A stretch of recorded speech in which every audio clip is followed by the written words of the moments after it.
بسم اللہ الرحمن الرحیم۔ السلام علیکم۔ حضرت داؤد علیہ السلام غلیل چنانے میں خاص مہارت رکھتے تھے اور وہ ہر وقت اپنے ساتھ ایک عصا اور غلیل اور ایک تھیلی رکھا کرتے تھے جس میں پتھر ہوتے تھے۔ جنگل میں شیر کی سواری کرتے تھے۔ آپ شیر کا کان پکڑ کر اس پر سوار ہوتے اور شیر آپ کے سامنے سر جھکائے رہتا۔ ایک مرتبہ آپ جنگل سے گزر رہے تھے کہ ایک پتھر سے آواز آئی، اے داؤد، میں حجر ہارون ہوں، مجھ سے ہارون نے ایک شخص کو مارا تھا، مجھے اٹھا لیجئے، میں آپ کے کام آؤں گا۔ آپ نے وہ پتھر اٹھا لیا اور کچھ دور چلے تھے کہ دوسرا پتھر بھی بول اٹھا، میں حجر موسیٰ ہوں، مجھ سے موسیٰ نے ایک شخص کو قتل کیا تھا، مجھے اپنے پاس رکھ لیجئے، میں آپ کے کام آؤں گا۔ آپ نے اس پتھر کو بھی اٹھایا اور اپنے تھیلے میں ڈال لیا۔ ابھی آپ چند قدم ہی چلے تھے کہ ایک تیسرے پتھر نے صدا لگائی، میں حجر داؤد ہوں جو نبی ہیں اور وہ مجھ سے جالوت کو ماریں گے۔ حضرت داؤد علیہ السلام نے اس پتھر کو بھی اٹھایا اور تھیلے میں ڈال لیا۔ اس وقت جالوت کا پورے ملک میں شہرہ تھا۔ یہ دیو ہیکل ظالم فلسطینی سردار تھا اور موجودہ اسرائیل اور فلسطینی ریاست پر انسانیت کے ناک میں دم کر رکھا تھا۔ وہ بنی اسرائیل سے شدید نفرت کرتا تھا، انہیں تنگ کرتا تھا۔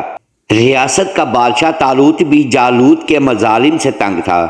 اس نے اپنے وزیروں اور مشیروں کو بلوایا اور جالوت سے نجات کا طریقہ دریافت کیا۔ ایک معتمد خاص نے آگے بڑھ کر عرض کی کہ اے بادشاہ سلامت، میرا خیال ہے سلطنت میں یہ اعلان کرا دیا جائے، جو بھی نوجوان جالوت کو قتل کرے گا، بادشاہ سلامت اسے آدھی سلطنت دیں گے۔ بادشاہ کو یہ تجویز پسند آ گئی۔ اس نے منادیوں سے پورے ملک بھر میں اعلانات شروع کروا دیے۔ یہ اعلان حضرت داؤد علیہ السلام تک بھی پہنچا۔ جو ہی آپ نے یہ اعلان سنا، آپ کو فوری پتھر یاد آ گیا۔ آپ بھاگتے ہوئے منادی کے پاس پہنچے اور اس سے کہا کہ جالوت کو میں قتل کروں گا۔ منادی یہ خبر لے کر بادشاہ کی خدمت میں پہنچا اور بادشاہ کو بتایا کہ ایک نوجوان نے یہ چیلنج قبول کیا ہے۔ بادشاہ نے فوراً اس نوجوان کو طلب کیا اور ملاقات کے بعد مطمئن ہوا کہ یہی نوجوان جالوت سے ٹکر لے سکے گا۔ حضرت داؤد کے اس چیلنج کے بعد اسرائیلیوں اور فلسطینیوں کے درمیان جنگ کا آغاز ہو گیا۔ اسرائیلی جالوت کی فوج اور جنگی سامان دیکھ کر پریشان ہو گئے اور اپنے بادشاہ سے کہنے لگے، ہم اب جنگ میں شریک نہیں ہوں گے۔ اسی اثنا میں حضرت داؤد علیہ السلام ایک عام سپاہی کی حیثیت سے طالوتی لشکر سے نمودار ہوئے۔ دوسری جانب سے جالوت نکلا جو سر سے پاؤں تک دھات میں لپٹا ہوا تھا۔ دونوں ایک دوسرے کی آمنے سامنے کھڑے ایک دوسرے کو دعوتِ جنگ دے رہے تھے۔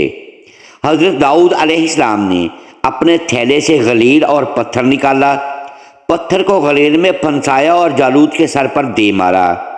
پتھر کا جالوت کے سر پر ٹکرانا تھا کہ وہ ریزہ ریزہ ہو کر زمین پر گر گیا۔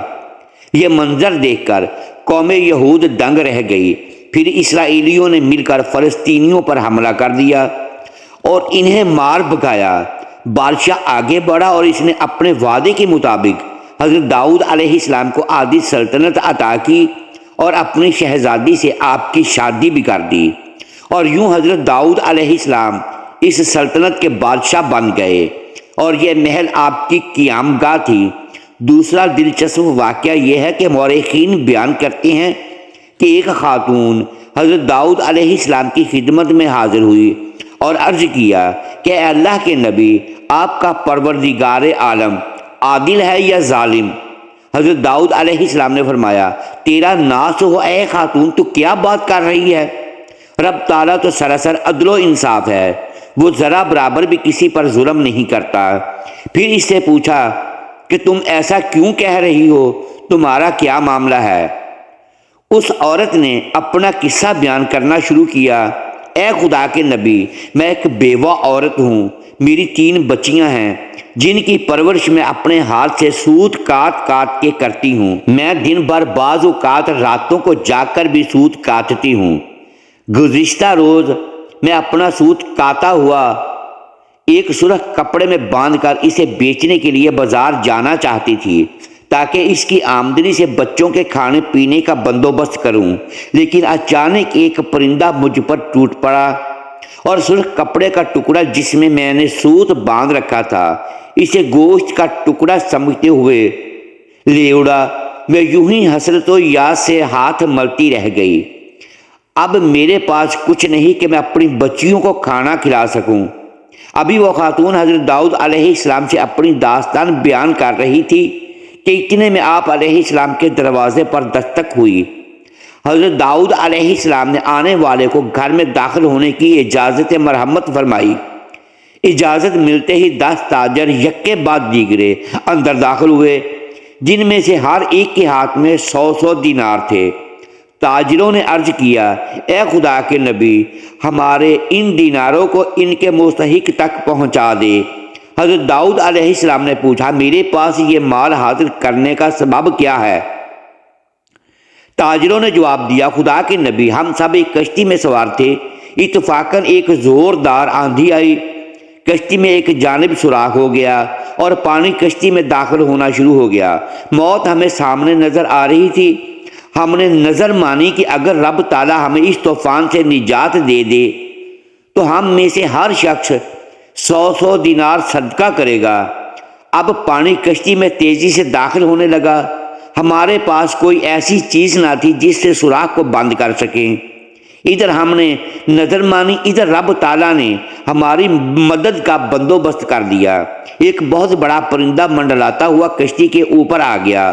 اس کے پنجے میں ایک سرخ رنگ کی پوٹلی تھی اور اس نے دیکھتے ہی دیکھتے پوٹلی کشتی میں پھینک دی۔ ہم نے لپک کر اس پوٹلی کو پکڑا، اس میں کاتا ہوا سوت تھا۔ ہم نے فوراً اس سے کشتی کا سوراخ بند کیا اور اس میں داخل شدہ پانی کو ہاتھوں سے باہر پھینکا۔ تھوڑی دیر بعد طوفان تھم گیا اور یوں ہم موت کے منہ سے واپس آئے ہیں۔ اب یہ صدقہ کی رقم آپ کے ہاتھوں میں ہے، آپ جسے چاہیں اسے دے دیں۔ یہ قصہ سن کر حضرت داؤد علیہ السلام اس بیوہ عورت کی طرف متوجہ ہوئے اور فرمایا، پروردگار تیرے لیے بحر و بر میں تجارت کر رہا ہے اور تو ہے کہ اس کو ظالم گردان رہی ہے، جاؤ انہیں اپنی بچیوں پر خرچ کرو۔ حضرت داؤد علیہ السلام کو ان کی صلاحیتوں کی بدولت پورے علاقے میں پسندیدہ نظروں سے دیکھا جاتا تھا۔ ان کی شخصیت اتنی مسحور کن تھی کہ جو بھی دیکھتا ان سے متاثر ہوئے بغیر نہ رہتا۔ رنگ سرخ و سفید تھا اور خد و خال حسین تھے۔ آپ نے 2 شادیاں کیں۔ آپ کی اولاد میں حضرت سلیمان علیہ السلام کا نام سر فہرست ہے، جو آپ کے بعد بنی اسرائیل کے مشہور و معروف بادشاہ اور پیغمبر گزرے ہیں۔ اللہ تعالیٰ نے آپ کو کتاب زبور عطا کی۔ آپ علیہ السلام نے اپنی زندگی کے آخری ایام بیت المقدس میں ہیکل کی تعمیر میں گزارے اور اس دوران وفات پا گئے۔ دعا ہے کہ اللہ تعالی ہمیں اپنے انبیاء کرام کے نقش قدم پر چلنے اور ان کی زندگی سے سبق سیکھنے کی توفیق عطا فرمائے، آمین۔ محترم ناظرین، امید ہے آج کی یہ ویڈیو آپ کو پسند آئی ہوگی۔ ناظرین گرامی، اگر اس ویڈیو میں دانستہ یا دیدہ دانستہ الفاظ کی درستگی ہم نہیں کر پائے تو ہم آپ سے معذرت خواہ ہیں اور اللہ کے حضور معافی کے طلبگار ہیں۔ محترم ساتھیو، ویڈیو کو لائک کیجیے اور اپنے اس چینل کو سبسکرائب لازمی کیجیے اور بیل آئیکن پریس کر دیں تاکہ ہر نئی آنے والی ویڈیو آپ تک بر وقت پہنچ سکے۔ شکریہ۔ اللہ حافظ۔